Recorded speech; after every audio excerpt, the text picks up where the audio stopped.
life. He was such a fan. He would always know the story in advance of any of us, and so he would tease you with. He'd give you teasers. He'd tell you. He'd let you read a little bit of a scene, and he would say he would have a break planned at a certain point in the script, and say, "Now, put the script away. We're going to take a break. We're going to walk away. Come back. Don't look ahead. Don't read ahead." And he kind of set the tone for not having spoilers, but being in the moment, you know. And that's so cute. That was such an endearing aspect about him. He loved the art form so much. He was so passionate about it and very understated about how much he shared it. It was something you could feel with him.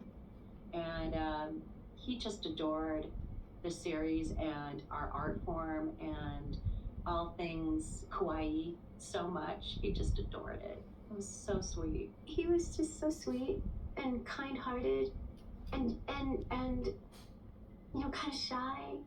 Yet he was such a huge fan of anime as well, and he respected it, and he knew how to do it, and that's why we all loved working for him, because he did it right. And I think he really he brought so much to it, and I'm sad that he's not with us any longer. He was really just ahead of everyone else, and he was a true gentleman and a sweet person, and I'll never forget that. He was so kind and just so wonderful to work for. He was the first person I auditioned for. I auditioned over the phone. I remember in my kitchen, this guy called me. I didn't know who he was. Somebody had recommended me to him, and I was probably 22, 23 years old, and I was excited, you know, that I was going to do this, and he was very unexcited that I was going to do this, because if you know Kevin, that was Kevin. He didn't get excited about a whole lot, and he had decided, yeah, whatever, just get a comic book and read it on the phone for me. Oh, okay. I didn't have any comic books in the house. I had to go buy a comic book. I came home and I called him, and yeah, I'm just going to put you on the machine and you read it. So I called him back, let the machine pick up. I read out of a comic book and didn't get the part, and then ended up getting a part after that. And it was either Street Fighter or Armitage. I don't remember which one it was. It was a great role. We started working together, and I never knew if Kevin was happy. That's the thing about Kevin. You never knew. Usually it was like, yeah, that's great, moving on, you know. But I get now moving on, you know, okay. And then as I got to know him, because I thought, you know, man, he must just hate me.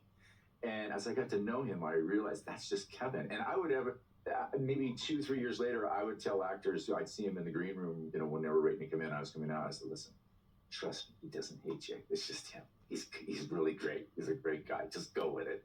And in the loop session, all I wanted to do was make Kevin laugh. And we did a lot of that. I got to be friends with him. I loved him dearly. And as you know, he's passed on, and I will truly, truly miss him. He was just a fantastic guy. Fantastic. He was so humble also. Just this sweet, humble man, very unassuming.